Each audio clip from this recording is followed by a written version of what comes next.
உலகில் ஏழல்ல அதிசயங்கள் வாய் பேசும் பூவெனி எட்டாவது அதிசயமே.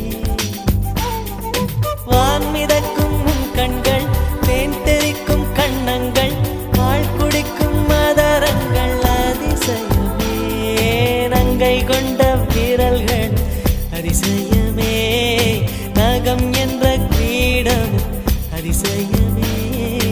அசையும் வளைவுகள் அதிசயமே. கல் தோன்றி மண் தோன்றி கடல் தோன்றும் முன்னாலே உண்டான காதல் அதிசயம். 16 வயதான பருவத்தில் எல்லோருக்கும் படர்கின்ற காதல் அதிசயம்.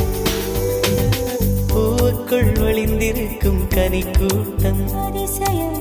வண்ணத்து பூச்சியுடம்பில் ஓவியங்கள்